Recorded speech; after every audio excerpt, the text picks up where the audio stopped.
श्री स्वामी समर्थ. प्रेक्षकांनो, आनंदी या मालिकेमध्ये आता सुंदर असा ट्विस्ट येताना आपल्याला मालिकेमध्ये पाहायला मिळणार आहे. बरं का, इकडे युगंधरची तब्येत खूपच खालावलेली असते. विद्याधरच्या बोलण्याने युगंधरचा इकडे एकदम BP हाय झालेला असतो. मुलांना आणि घरच्या सगळ्यांनाच आता इकडे युगंधरची खूप काळजी वाटत असते.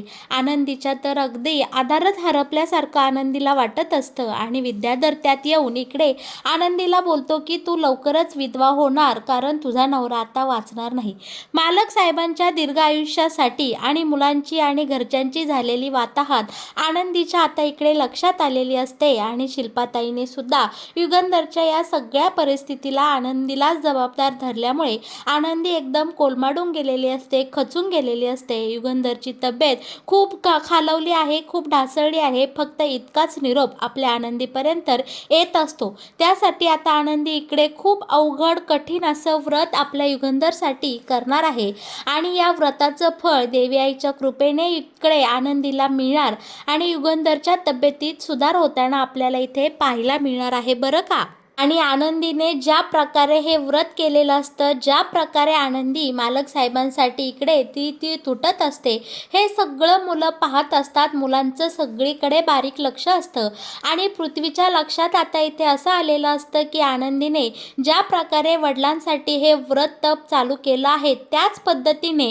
एकेकाळी आमच्या आईने म्हणजे समेदाने सुद्धा मालक साहेबांच्या दीर्घ आयुष्यासाठी त्यांच्यावर आलेलं हे संकट दूर जावं म्हणून सेम टू सेम आनंदीने ज्या प्रकारे व्रत केलं तसंच व्रत समिधाने सुद्धा केलेलं असतं आणि ते आता पृथ्वीला आणि मुलांना इकडे आठवलेलं असतं आणि आनंदीमध्ये साक्षात त्यांना त्यांच्या आईचा आता इकडे वास अंश दिसलेला असतो आणि इकडे जणू काही समिधाने येऊनच मुलांना सांगितलेलं असतं की आनंदीच्या रूपात मीच तुमच्या जवळ आली आहे आणि त्यामुळे मुलांचा रागही इकडे आनंदीवरचा गेलेला आता आपल्याला मालिकेच्या येणाऱ्या काही भागांमध्ये पाहायला मिळणार आहे. आपली आनंदीने आता इकडे जणू काही सती सावित्री बनतच आपल्या युगंधरचे प्राण पुन्हा एकदा इकडे मिळवलेले असतात. युगंधरला आता अक्षरशः बरं वाटू लागलेलं असतं आणि युगंधरच्या ह्या खालवलेल्या परिस्थितीमुळे, बिघडत्या तब्येतीमुळे आता मुलांचा सुद्धा युगंधरवरचा राग गेलेला असतो. त्यांना त्यांच्या सगळ्या हे हवादेवापेक्षा त्यांचे वडील महत्त्वाचे इथे वाटू लागलेले असतात आणि वडिलांच्या तोंडाकडं पाहून आता त्यांनी आनंदीला सुद्धा इकडे बऱ्यापैकी स्वीकारलेला आपल्याला मालिकेमध्ये पाहायला मिळणार आहे. तर मग इकडे आता बरं का, आता इकडे युगंधर वाट पाहत असतो की पृथ्वी पोलीस स्टेशनला का बरं पोचला नाही आणि तितक्यात पृथ्वी घरी आलेला असतो आणि पृथ्वीच्या डोक्याला इकडे मेजर मार लागलेला असतो आणि इथे जमवलेली भाकड कथा ओरडू हा विद्याधर सगळ्या घरच्यांना सांगत असतो की आम्ही पोलीस स्टेशनला निघालो होतो, पण त्या गुंडांनी इकडे पृथ्वीवर हल्ला केला आणि हे सगळं असं घडलं, त्यामुळे आम्ही पोलीस स्टेशनला जाऊ शकलो नाही. बरं का, आता इकडे युगंधरच्या सगळा हा विद्याधरचा डाव लक्षात आलेला असतो आणि आता इकडे युगंधर बोललेला असतो की ह्या सगळ्या पाठीमागे या विद्याधरचाच हात आहे. विद्याधरनेच हे सगळं कारस्थान केलं आहे. आनंदीला पळवण्यामागे, आनंदीला गुंडांच्या तावडीतून वाचवण्यापासून ते पृथ्वीवर हमला करण्यापर्यंत सगळा हा प्लॅन, हा सगळा बनावट या विद्याधरचा आहे, असा आरोप आता इकडे युगंधरने विद्याधरवर केल्यामुळे विद्याधर सुद्धा आता इकडे पिसळलेला असतो. अगदी त्याची पातळी सोडून तो आपल्या युगंधरवर आरोप करताना आपल्याला इथे पाहायला मिळणार आहे. आता विद्याधर इकडे बेंबीच्या देठापासून ओरडू सांगत असतो की दादा, तू एक नंबरचा नालायक माणूस आहे. तू आजवर आयुष्यात काहीही कमवलं नाही. नवरा म्हणून तर तू नालायक ठरलाच आहे, बाप म्हणून सुद्धा तू नालायक ठरला आहे. आणि आनंदी, तू ह्या माणसाची बाजी घेऊ नको. अगं पोरी, हा अशा काही परिस्थिती आली ना, तुला सुद्धा सोडून देईल आणि तुझ्यावर सुद्धा हात उलटे करील. या माणसाच्या नादी कुणीही लागू नका, कारण दादासारखा स्वार्थी आणि पाताळयंत्री माणूस मी आजवर पाहिला नाही. अरे समिधा वहिनी जेव्हा आजारी होती, जेव्हा ती मृत्यूशी झुंज देत होती, शेवटच्या घटका मोजत होती, तेव्हा तू कुठे होतास? तर तेव्हा तू पैसे मोजत होता.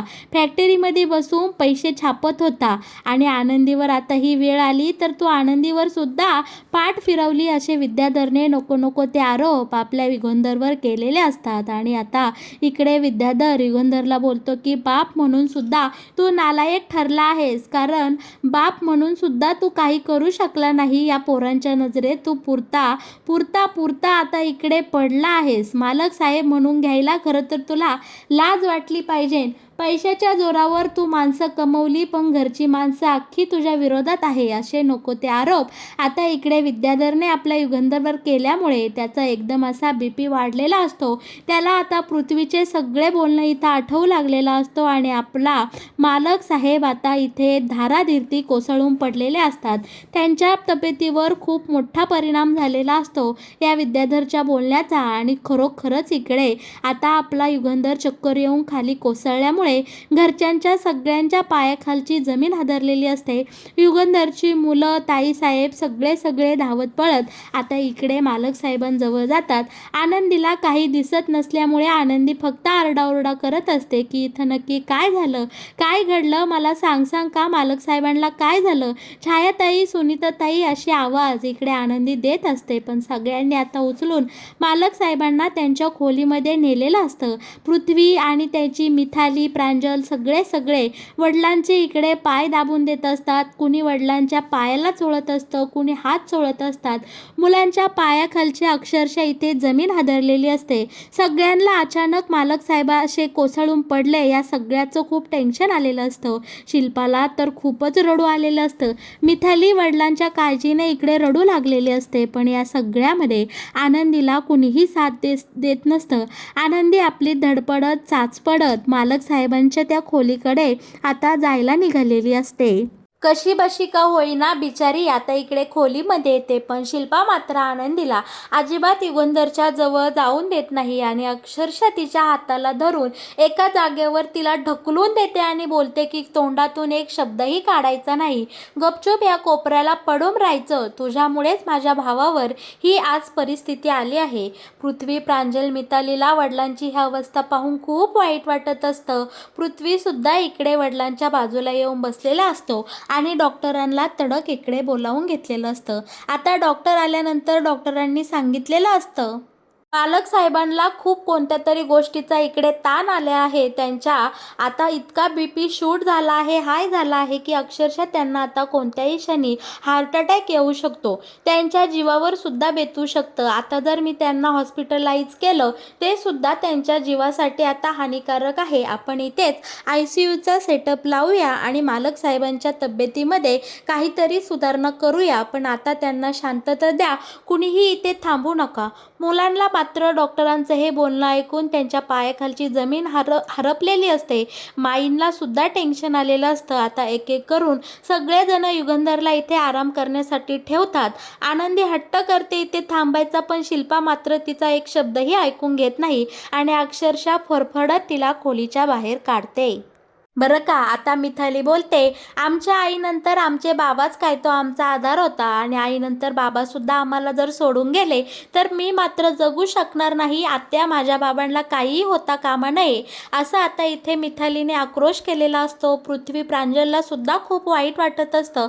वडिलांच्यामध्ये आणि त्यांच्यामध्ये कितीही मतभेद असले तरी त्यांचा पाडासारखा बाप असा इथे त्या बेडला खिळून राहिलेला आहे हे मात्र मुलांना आता इकडे सहन होत नसतं. या सगळ्यामध्ये पण आनंदीचे खूप वाईट वाटत असतं, कारण आनंदीला इकडे कुणीही समजून घेत नसतं. बिचारीला तिच्या नवऱ्याची खूप काळजी वाटत असते. पण शिल्पाने आता युगंधरपाशी जायला इकडे आपल्या आनंदीला साफ मनाई केलेली असते. पण या सगळ्यामध्ये प्रेक्षकांनो हा विद्याधर मात्र आनंदीला कुठेही सुखाने जगून देत नाही. ती किचनमध्ये आपली काम करत असते. तिथं जाऊन हा बोलतो की आनंदी, अगं तुझ्या नवऱ्याला आज मी साधं बोललो तर माझ्या नुसत्या बोलण्याने तो असा हातरुणाला खिळून राहिला. हे जर असंच चालू राहिलं तर एक ना एक दिवस तो आता इकडे आनंदीच्या अंगावर पांढरी साडी फेकून मारतो आणि बोलतो की ही पांढरी साडी घालायची, तुझ्यावर लवकरच वेळ येईन, तू लवकरच या युगंधरची विधवा बनशील.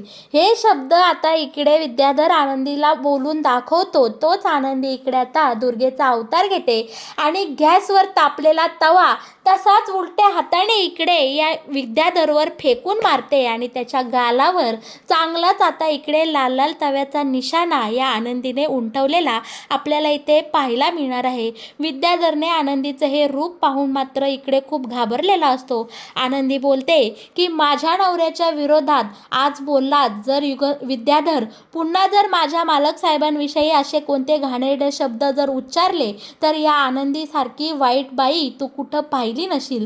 तुझी गाठ माझ्याशी आहे असं आता आनंदीने इकडे विद्याधरला निक्षून सांगितलेलं असतं.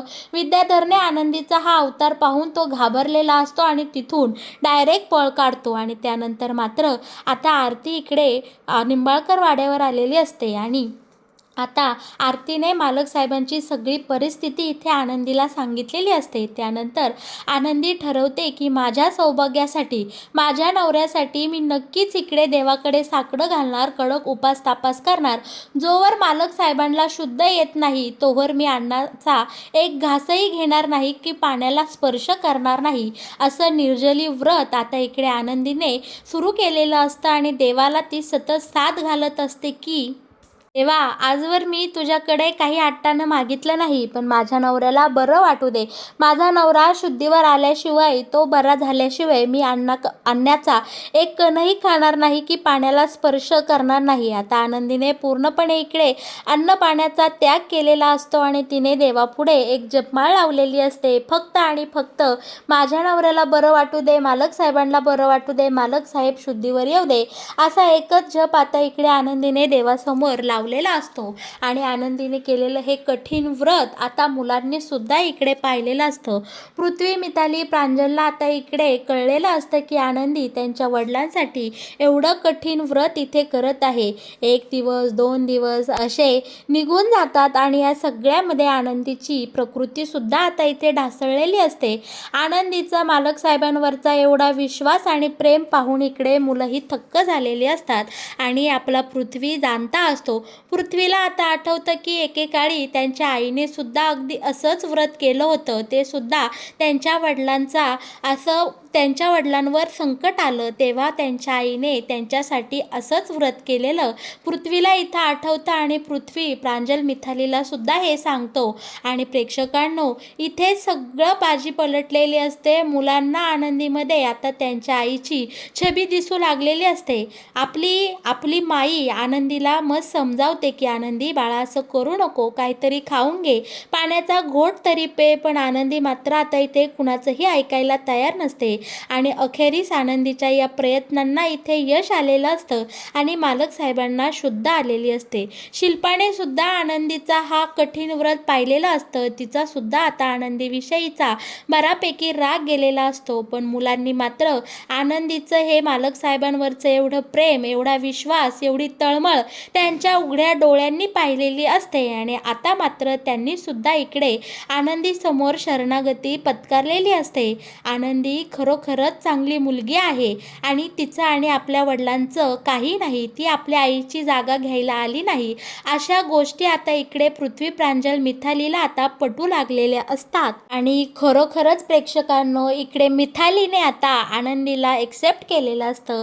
मिथाली बोलते की आनंदी अगदी आपल्या आईसारखी आहे, तिचं आपल्या वडिलांवर खरोखरच प्रेम आहे आणि बाबांना बरं वाटावं म्हणून या आनंदीने केवढं अवघड तप केलं, केवढं अवघड हे व्रत केलं.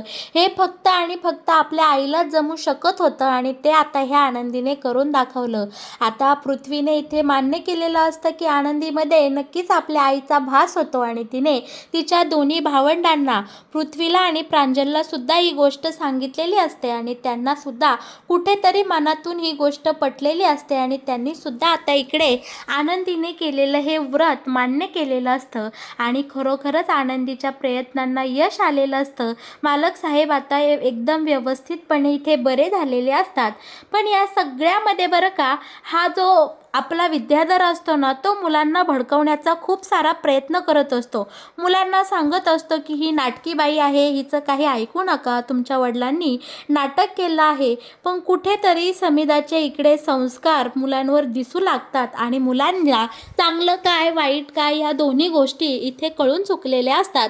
आणि त्यांनीसुद्धा आता इकडे या सगळ्या म्हणजे त्यांच्या लाडक्या काकावर विश्वास न ठेवता डोळ्यांना ज्या गोष्टी दिसतात त्यावर विश्वास ठेवत आनंदीने केलेलं हे इतकं मोठं तप आणि त्यामुळेच त्यांच्या वडिलांना बरं वाटलं, ही गोष्ट त्यांनीसुद्धा इथे मान्य केलेली आपल्याला पाहायला मिळणार आहे.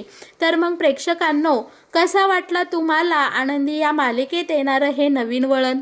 मालिकेत येणाऱ्या ह्या बदलामुळे आपल्याला खूप छान असं आपलं मनोरंजन होणार आहे. आणि बरं का, तुम्हाला जर आपला हा व्हिडिओ आवडला असेल तर नक्कीच तुम्ही आपल्या या चॅनलला सबस्क्राईब करा आणि व्हिडिओला लाईक केल्याशिवाय अजिबात कुठे जाऊ नका. या मालिकेचे असेच नवनवीन अपडेट तुम्हाला आपल्या या चॅनलवरच पाहायला मिळतील. त्यासाठी तुम्ही आपल्या चॅनलसोबत नेहमीच जोडलेले राहा. तुम्ही माझा हा व्हिडिओ अगदी शेवटपर्यंत पाहिलात, मनापासून पाहिलात, म्हणून मी तुम्हा सर्वांचे इकडे आभार मानते. धन्यवाद.